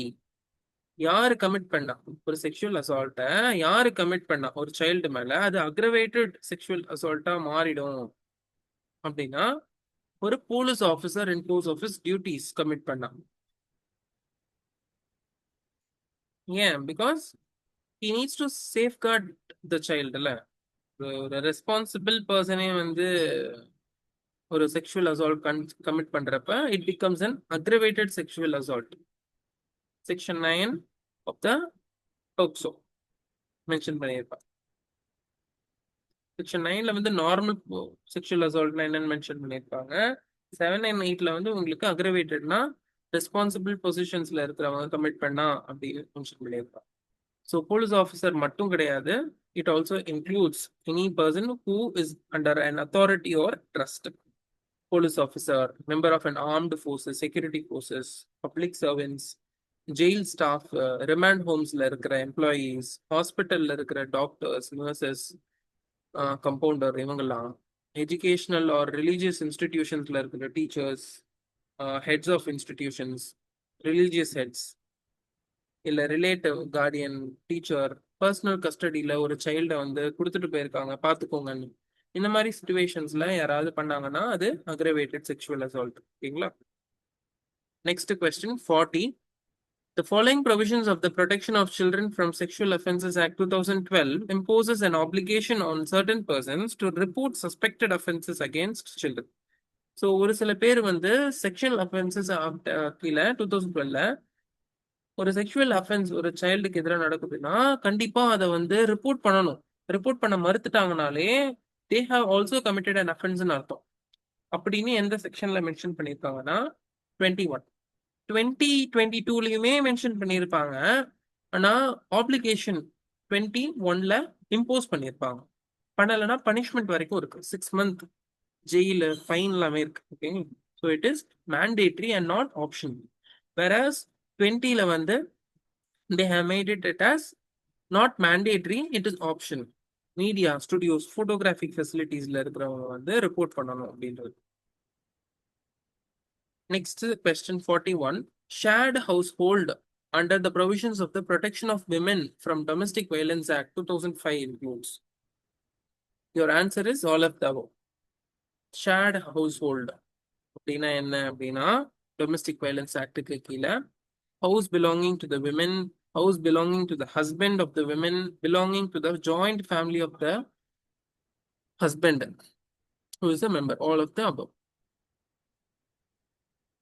So important case lokila Batra versus Taruna Batra, 2007 case. Next question 42. Anand was born 2 years after his father's marriage. His mother is 5 years younger than his father, but 20 years older than Anand, who is 10 years old. At what age did his father got married? Legal provision தேடாதீங்க. It is a reasoning question. ஓகேவா? GS இருக்குன்னு சொல்லியிருந்தாங்க. So ஜிஎஸ்ல ரீசனிங்ல இருந்து ஒரு question கேட்டிருக்காங்க. So your correct answer is 23 years old. இந்த கொஸ்டினுக்கு இந்த answer எப்படி வந்தது அப்படின்னு நான் டீட்டெயில்டா அடுத்த ஸ்லைட்ல எக்ஸ்பிளைன் பண்ணியிருக்கேன். பாஸ் பண்ணி ரீட் பண்ணீங்கனாலே யூ வில் அண்டர்ஸ்டாண்ட். கொஸ்டினையும் இந்த எக்ஸ்பிளனேஷனையும் பாஸ் பண்ணி ரீட் பண்ணுங்க. ஸ்டெப் பை ஸ்டெப்பா you will come to know how 23 came. Next, again another reasoning question. Prem ate 100 apples in 5 days, each day eating 6 more than the previous day. How many apples did he eat on the first day? So he would have ate 8 apples. Regular step போட்டீங்கன்னா இந்த method follow பண்ணணும். But இந்த method follow பண்ணீங்கன்னா எக்ஸாம்ல உங்களுக்கு 5 minutes போயிடும். 5 நிமிஷம் is very valuable. Almost 8 to 9 questions attend பண்ணியே முடிச்சிடலாம். அதனால இந்த மெத்தட் ஃபாலோ பண்ணுங்க. It is a quick trick to solve this question and arrive at answer 8. So உங்களுக்கு அரித்மெட்டிக் ப்ரோக்ரெஷனோட ஃபார்முலா உங்களுக்கு கொடுத்துருப்பாங்க. இந்த ஃபார்முலா அப்ளை பண்ணீங்கன்னா இந்த மாதிரி கொஸ்டின் சால்வ் பண்றதுக்கு easier. Moving ahead to the next question. Who can be the chairperson of the National Human Rights Commission? So your answer is who has been a Chief Justice of India or a judge of the Supreme Court. Supreme Court judge illa Chief Justice of the Supreme Court, he can be the chairperson of the National Human Rights Commission. Appa State Human Rights Commission ku yaar chairperson ah irukkalam appadina, any person who is a judge of the High Court, any High Court, or has been the Chief Justice of any High Court of the particular state. He can be from any state, not specifically if a judge of a person, if a judge has been a judge from Tamil Nadu, he can be the chairman of the state National Human Rights, the State Human Rights Commission of Karnataka as well. Okay. Next question. Assaulting or obstructing public servant when suppressing riot, etc. is dealt under. அதாவது ஒரு public servant ரியாட்டை தடுக்கணும் அப்படின்னு இருக்கும்போது அவரை assault பண்றதோ தடுத்து நிறுத்துறதோ பண்ணுனா section 152 of Indian penal கோடுக்கு கீழே you will be punished. 3 years imprisonment வரைக்கும் உங்களுக்கு இருக்கும், ஃபைனும் இருக்கும். Next question 46. Dash permits joint trial of several persons. சேர்ந்து ஒன்னுக்கு மேற்பட்ட பேரை சேர்ந்து ஜாயிண்ட் ட்ரையல் பண்றதுக்கு எந்த செக்ஷன்ல சிஆர்பிசில ப்ரொசீஜர் சொல்லியிருப்பாங்கன்னா செக்ஷன் 223. ஸோ 221, 22, 24ல என்னென்ன டீல் பண்ணியிருக்காங்கன்றதையும் மென்ஷன் பண்ணிட்டேன். ஒன்ஸ் ரிவைஸ் பண்ணிக்கோங்க. Next 47. As per section 108 of the Indian Evidence Act, a person is presumed to be dead if he is not traceable for. ஒருத்தர் எத்தனை வருஷத்துக்கு trace பண்ண முடியலன்னா அவரு இறந்து போயிட்டாரு அப்படின்னு இந்தியன் எவிடன்ஸ் ஆக்ட் சொல்லுது. ஃபார் 7 years 7 years ஒருத்தரை காணும், அவரோட ட்ரேஸே தெரியல எங்க இருக்காரு என்ன பண்றாரு அப்படின்னா அவர் இறந்து போயிட்டாரு அப்படின்னு சொல்லி இந்தியன் எவிடன்ஸ் ஆக்ட் படி ப்ரிசியூம் பண்ணிக்கலாம்னு செக்ஷன் 108 சொல்லுது. ஓகேங்களா? 7 வருஷம். நியூ லா மாத்தினதுலயும் அந்த டைமை மாத்தல. 7 வருஷம் அப்படின்னா he can be presumed dead. Bharatiya சாக்ஷ்ய அதிநியாயம் படி The only change they have made is new lawல section 107 மாத்திருக்காங்க. Previous sectionல mention பண்ணிருப்பாங்க அவ்வளவு. 48th question. Code of Civil Procedure does not extend to. எந்த இடத்துக்கு Code of Civil Procedure apply ஆகாது, extend ஆகாதுன்னா state of Nagaland and its tribal areas. முன்னாடி Jammu and காஷ்மீருக்கும் இருந்தது. ப்ரீவியஸா CBC பார்த்தவங்களுக்கு தெரியும். Special status remove பண்ணதுக்கு அப்புறம் now it applies to Jammu and Kashmir as well. ஓகேங்களா? Next question 49. Degree includes. Degree அப்படின்றது எதெல்லாம் இன்க்ளூட் பண்ணப்பட்டது அப்படின்னா an order rejecting plaint. பிளைண்ட்டை வந்து ரிஜெக்ட் பண்ணக்கூடிய ஒரு ஆர்டருமே டிக்ரி தான். ஓகேங்களா? டிக்ரின்றது it is not a positive, it is not always a positive response to your plaint. It can also be an order which rejects your plaints. இந்த plaint வந்து ப்ராப்பரா நீங்க சப்மிட் பண்ணல, so therefore the court rejects it. Stamp ப்ராப்பரா ஒட்டல, இல்ல வந்து உங்களோட demands ப்ராப்பரா இல்ல, பிளைண்ட்ல வந்து இருக்க வேண்டிய சில பாயிண்ட்ஸ் இல்ல, இந்த மாதிரி ரீசன்ஸ்க்காக கோர்ட் வந்து அப்பப்ப பிளைண்ட்டை ரிஜெக்ட் பண்ணுவாங்க. அப்படி ரிஜெக்ட் பண்ணக்கூடிய பிளைண்ட்டுமே இட் இஸ் அன் டிக்ரி அப்படின்னு சொல்றாங்க.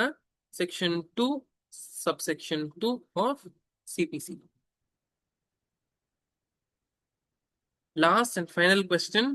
Maximum rate of interest allowable in ordinary suits post decree is. Your correct answer is 6%. ஓகேங்களா?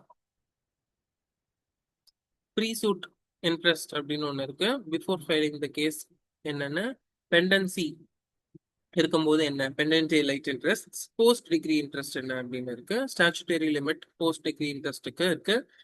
பெண்டன்ட் லைட்டுக்கு வந்து டிஸ்கிரிப்ஷன் ஆஃப் த கோர்ட் தான். ப்ரீசூட் இன்ட்ரெஸ்ட்க்கு வந்து கான்ட்ராக்ட்லயோ இல்ல சப்ஸ்டாண்டிவ் லாலயோ மென்ஷன் பண்ணியிருக்கிற அந்த இன்ட்ரெஸ்ட் தான். And last and final homework question. Under the Bharatiya Shakshya Adhinayam 2023, which one of the following is not a part of the chapter relevancy of facts?